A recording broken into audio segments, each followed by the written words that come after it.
Hello tout le monde, ça fait longtemps qu'on s'est pas vu. La dernière vidéo c'était en 2021, quasi un an après avoir acheté Diego. Et depuis, il s'en est passé des choses. Alors avant de faire la rétrospective 2023, petite pause et récap 2022.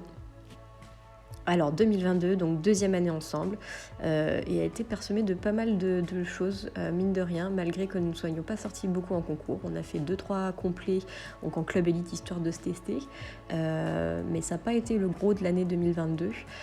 Voilà, essentiellement on a fait énormément en termes de travail à la maison.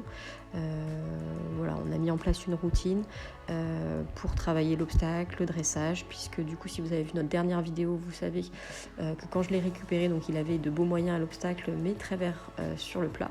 Donc voilà, ça a été le cœur de 2022. On a eu quelques petits soucis de santé avec notamment un suros et la maladie de Lyme qui ont été très très bien traités. Mais voilà, ça nous a valu des pauses en termes de protocole de santé. Mais ça ne nous a pas empêché de bien bosser et de profiter de super moments ensemble.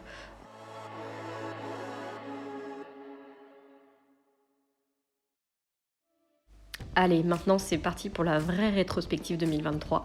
Alors on a commencé l'année 2023, donc en janvier, avec un stage de dressage avec Nicole Favreau, donc cavalière professionnelle de dressage, puisque avec ma coach, notre objectif pour l'hiver 2023, c'était de se retrousser les manches et de progresser en dressage. Alors oui, ça fait donc on entame la 3e année ensemble, ça fait 2 ans qu'on bosse à fond sur le dressage, mais on part de loin. Alors oui, c'était notre objectif pour l'hiver 2023. Alors bien sûr, on n'a pas fait que ça, on a aussi pas mal bossé à l'obstacle, continuer les balades, enfin voilà, les moments de plaisir, mais voilà, c'était quand même le gros de la trêve hivernale. Et à la fin de l'hiver, on était hyper contente puisqu'on avait réussi à débloquer des portes, à faire comprendre certains éléments de dressage, on va dire, à Diego. Bref, tous les feux étaient ouverts pour commencer la saison de complet. On attaque donc les premiers complets à partir du mois de mars et on les a enchaînés à peu près un complet par mois. Donc on est sorti en club élite et voilà. Et en fait les progrès qu'on a pu constater donc suite à l'hiver 2023 se sont avérés puisque voilà Diego a montré toutes ses capacités sur le cross, mais ça on n'en avait aucun doute. Mais sur le dressage, les progrès étaient là, il plaît au jury. Alors on n'est pas encore sur des dressages à 70%, hein, mais voilà, on a des super notes, des super appréciations et on progresse petit à petit. On est encore sur des carrés un peu contractés, mais le point positif c'est que les détentes sont très très souvent identiques à ce qu'on a à la maison. Donc voilà, il n'y a plus qu'à gérer en gros le passage entre la détente et le carré, mais c'est que du positif. Et finalement, la saison se passe, les résultats du coup sont là. Et en fait, il s'avère qu'on est très rapidement qualifié pour les championnats de France. Alors c'était pas prévu, mais avec ma coach, on s'est dit, allez, pourquoi pas tenter l'aventure et se dire qu'on a fait une vraie saison de complet ensemble en club élite. Alors du coup, en juillet, direction La Motte Beuvron pour 4-5 jours très riches en émotions.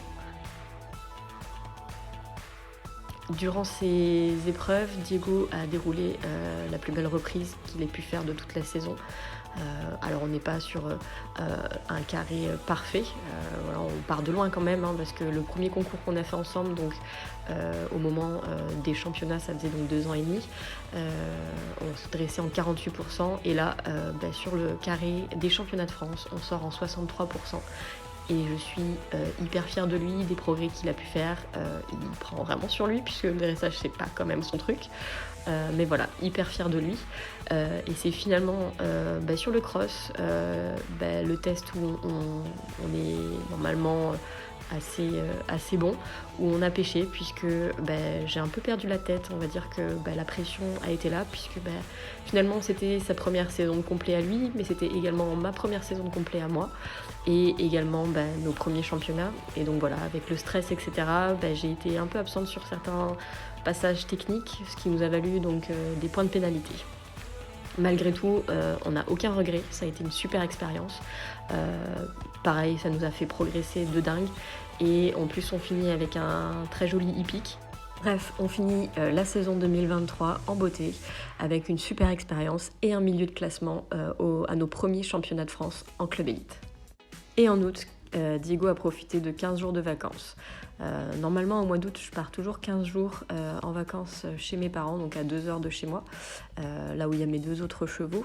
Normalement, je prends mon chat et mon chien, et là, la tribu a été complétée par Diego, puisqu'il est venu avec moi en vacances. Il a profité du grand champ plein d'herbe, juste derrière la maison, à ne rien faire. Voilà, il a pu profiter de l'herbe, de courir partout, des séances de pansage, les douches, mais voilà, il a profité de 15 vrais jours de vacances à ne rien faire. Et je crois qu'il a été content.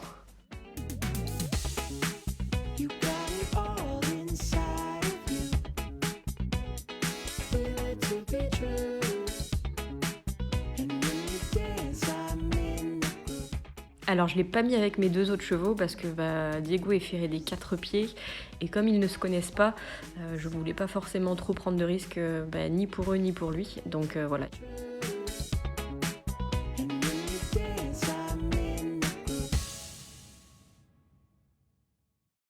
Et voilà, c'en est tout pour la rétrospective 2023. Maintenant, place à 2024. Nouvelle année, nouvel objectif, nouvelles aventures ensemble. Bref, la suite dans une prochaine vidéo. Bye!